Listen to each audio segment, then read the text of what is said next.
Hello, my name's Adele Cutting. I'm here at ACM and I'm going to answer some questions for Sound and Sound.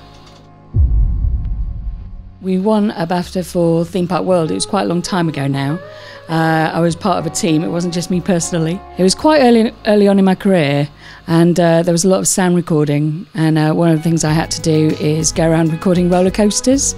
So I think for me it was, I learned a lot more about mic technique on that, and it was also the very first project that I did speech direction in, and I was working with a brilliant actor called Lewis MacLeod who was doing all the voices, and I think that was just a fantastic learning experience. In Games Audio, the landscape is constantly changing, so there's never a time that you're not having to change. Every single project is different, even if it's on the same platform. If it's a PlayStation 4 project, each project will have a different focus, so the technology will be different, so the way you integrate your sound will be different. It's never still. And also now, obviously, with the advent of VR audio, that's a massive thing for the sound designers and the composers in the industry, because VR is all about immersion. So even though we've loved and have thought that sound is really important in games for years, now game designers, game directors, everybody thinks sound is really important because of this new level of immersion. That's our new hurdle, but literally every day there is something new. Why I want to stay in games is because of the constant changing landscape. It constantly makes you feel you're alive. You're constantly learning something new. You never get into a rut. But I'm also very privileged. It's not a case of I want to be in film or games. Very much at Soundcuts we work across the board. We do TV, branding, games, sound design, TV, cartoons. We do everything. So I don't feel as if I actually miss out on anything. I feel I've got the best of both worlds, actually.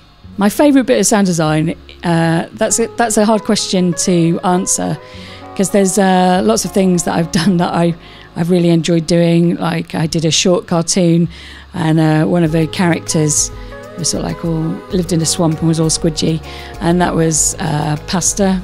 I'd sort of like cook some pasta but let it cool and then slopped it around. I like doing stuff like that. That's really, really cool. But there was a sound which I made actually after seeing the movie Contact, and that's actually a sound that I always, whenever I'm doing big trailers, it's a sound that I use over and over again. So I say that's probably one of my go-to sounds. Since starting Soundcuts in 2011, I think there have been lots of personal highlights for me. Obviously, growing the company and getting staff on board, that was a massive, massive personal deal. That it suddenly went from me to being more than one person. We've worked on some amazing projects. We contributed to Quantum Break. We did Shadow the Beast, the Room 3. We've done some great TV work that I'm really proud of too. I think also we've been nominated for 2 Developer Awards and 1 Tiger Award, and they were big personal stamps of having my own company. I think there are several things that make a good sound designer. There's obviously the technical aspect, the thing of having a good set of ears, being very technically competent, but there's also the more social aspect of it. Especially in games, you're working as a sound designer within a team. You have to be able to communicate. You've got to get on in a team. Quite often working long hours, or things get very stressful. So I think you've got to have the sort of personality that's able to absorb that, and you can get along well with everybody. So I think you've got to be passionate and enthusiastic and absolutely love audio.